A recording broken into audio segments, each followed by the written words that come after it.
and welcome back to the Zendesk Morning Show on this sunny spring Tuesday morning. Spring is one of my favourite times of the year, and one of my other favourite things is great customer experience. So much so that my master's degree dissertation was on the value of customer experience to an organisation. So it's no surprise experience plays a big part of my repertoire of quotes. One quote that comes to mind is Maya Angelou's quote, "People don't always remember what you say or what you do, but they always remember how you make them feel." According to our annual benchmark study, 45% of customers will switch to another brand as a result of one bad experience, and 80% will switch after multiple bad experiences. People often turn to social media to complain when they are unable to reach a brand or organisation through their normal support channels. So we often see ticket volumes increase at peak periods and complaints via social media up 42% during Black Friday as an example. In today's episode, we are going to talk about the importance of omnichannel to your business and hear some key trends impacting customer experience. Dott in Portugal will also be joining us to share their story on adjustments they have made to their omnichannel support during COVID-19. Let's kick off with a video from White Hat Gaming on support channels they are using in their business today. My name is Mikko Inkinen. I work at the White Hat Gaming Limited as an IT manager. For me personally, customer experience means everything. It's the customer is always the center of the company, and we need to get them proper service. Customer journey needs to be seamless, that they can contact us through any channels, and then we can integrate different systems to it, and there just wasn't any other product outside Zendesk. We are using Zendesk Support, Chat, Talk, and Explore. The best part of the Zendesk was how simple it is, how easy it is to maintain, and how logical the structure is to develop and implement. I like that you provide the simple configuration methods, then you can choose your own options and fully customize it then. I wouldn't go back to any other product.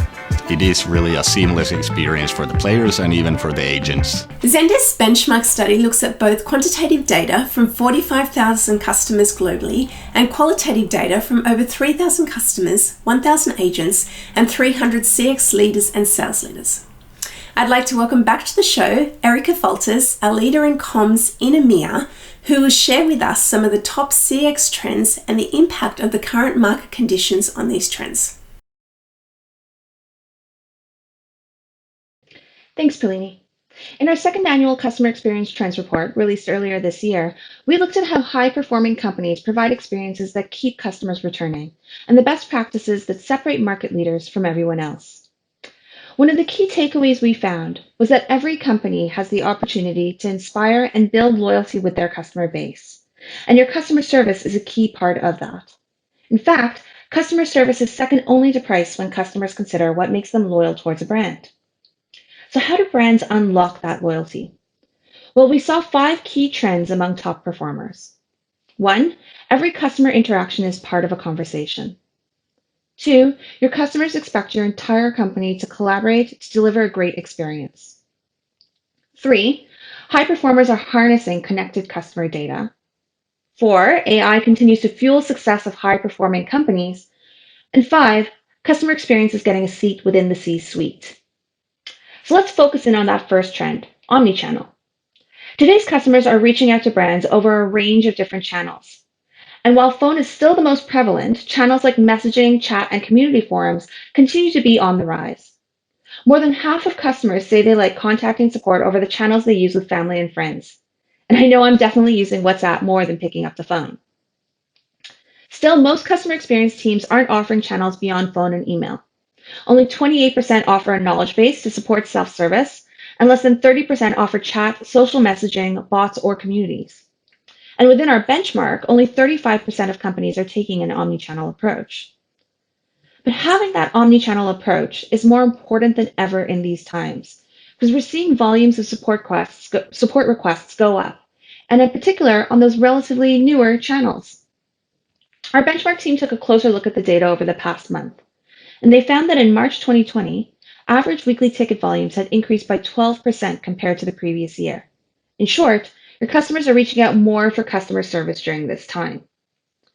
Among those industries most affected are airlines, grocery firms, and remote working and learning companies, with average ticket volumes increasing by anywhere from 60% to more than 200% during the month of March. By contrast, ticket request volumes have declined by about half for real estate or ride-sharing companies. But perhaps most interesting is the channels where this rise in requests is happening. Messaging channels like chat, native messaging, and social media have each seen a surge in customer inquiries since the last week of February. It ranges from an increase of 24% on social media to 32% in native messaging, and then 46% increase within chat. The channels you choose will differ based on your customers and their preferences. Either way, it has the potential to pay off in both customer satisfaction and the efficiency of your teams. We saw the companies offering omnichannel support resolve tickets more than 3 times faster, and their customers spend 75% less time waiting for agents to respond. So while some may think that adding more channels just opens the floodgates for more requests, high-performing service teams are actually able to handle that volume of requests more efficiently. If you want to find out more, we have a range of resources and webinars that go into more detail. So let's go back to Perlini, who can share more. Thanks, Erica. We've heard about the top trends shaping customer experiences and how the current situation has impacted support and ticket volume. I'm delighted to welcome on the show Celine, Senior Customer Marketing Manager for the South Region, and customer Paulo Ribeirinho, Chief Operating Officer at Dott, to discuss the impact of COVID-19 on their business and the strategy shift made during this time. Thank you, Perlini. I'm Céline Foubert, Senior Marketing and Retention Manager at Zendesk, and I'm here with Paulo Ribeirinho, Chief Operating Officer at Dott. Welcome, Paulo. I hope you're doing well. Can you tell us more about Dott and what you do? So, hi, Celine. Thank you so much for having me. I'm responsible for operations, finance, and HR at Dott. We're a general merchandise marketplace with 17 categories, ranging from car accessories to baby food. Our goal is to give Portuguese customers the products that they are used to buying in a reliable, no-frills way. We offer a key-in-hand experience to our 750 sellers. That means we take care of everything from distribution to invoicing. Great. And how has your business model shifted and been impacted by COVID-19? We had a big surge in order volume that is growing 30% every week.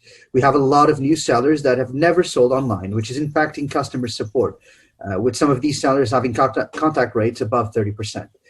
We also have a lot of people that were never online before, so we need to educate them. A simple example is the difficulty of using a voucher code. Also, people stopped buying impulse items such as beauty, clothes, tech items, and are focusing on first necessity items instead, which is new for us from an operational point of view, packaging, catalog, efficiency, and that has had an impact in support. Of course. And so regarding omnichannel, what channels were you using before COVID-19 and why is that important for your organization? So we usually use email, Facebook, WhatsApp, chat, and talk. So recently, only 30% of Portuguese had bought online. So we want to bring those 70% online and fully support their journey with an omnichannel approach. We need a phone number for the older customers and chat, Facebook, WhatsApp for the younger customers. Explore is very useful to give us insights on how our customers use these channels, and that helps us take educated decisions when we have capacity issues in support, such as right now. And what are you using now, and why did you have to make the change? So we shut down talk and chat. Zendesk is very flexible in this sense. We didn't need the tech team to disconnect chat in the website. Most of the urgent tickets that take longer to solve come through email, so we directed our efforts to cover these exceptions that dissatisfy our customers the most. One big helper is our Facebook bot, which works with a simple decision tree that helps narrow down the contacts that reach the team. We're also remote onboarding a lot of new agents for the first time. The knowledge base that we have built to service our customers and sellers has been invaluable in this sense. And also agents can be brought up to speed very quickly thanks to the ease of use of the Zendesk system. I see. And so one last question for you. What has been your biggest learning? So we have a big commercial opportunity here to reach many new customers that hadn't tried our service and sellers that might otherwise go out of business if we don't help them get online. But we can't lose track of the need for operational excellence, as that has a big impact on customer experience, and ultimately will keep those customers and sellers coming back. You have to be creative also. Just an example, we brought the main national cheese fair online, and we replicated the experience you would have in the countryside with a famous popular singer doing a live stream just for us. This is very entertaining and creative. Thank you very much for sharing your experience with us, Paulo. I'll hand back over to you, Prini. Thanks, Celine, and thank you, Paulo. Paulo touched on the focus of email support and knowledge-based articles during this time. Let's watch a video from Alistenia from New Look on how they have been using Zendesk channels for their support and why they chose Zendesk specifically. My name is Alistenia. I am the Customer Services Delivery Manager for New Look Retailers. Retail has changed a lot, and actually customers don't expect to ever have to contact anyone when making a purchase. So for us, when a customer does need to contact us, we need to make that process really, really easy. And when we were looking for a new solution for our customer care team, we looked at about 5 or 6 different providers, and I think Zendesk for us stood out as one of the most innovative. Being really omnichannel works for us because we use all channels. So we contact our customers via email, chat, social media, voice, and Zendesk has it all in one place. It's also so user-friendly as well. Guide and the knowledge base and the help centre just changed the way that we work and the way that we offer information to our customers. It's making sure that we have got all of the right articles on the help centre, also using things like bots to answer queries that actually they don't need to speak to anyone for, leaving our agents the time to be able to spend it with customers who really do need our help, and we can give them that time rather than trying to beat the queues for interactions that we actually don't need to be involved in. My customer experience philosophy is around just 2 simple things: making it easy and showing you care. If you'd like to learn more about any of the content you have seen today, visit the Zendesk Morning Show page, where you'll find links to the CX Trends and Dott webinars, as well as information to our omnichannel website where you can learn more about the Zendesk suite. Remember to check out our apps marketplace and also our remote support bundle. If you're not using Zendesk, make sure you register for a trial or remote request a demo. In Thursday's episode, we're going to be hearing from some of our Zendesk partners helping organizations with support, agent productivity, and the implementation of our Tech for Good program. Thank you for sharing your spring morning with us. We value your time and attention. Take care, keep a spring in your step, remember your favorite things, and give your loved ones a hug. It's Tuesday after all, so be happy. See you on Thursday.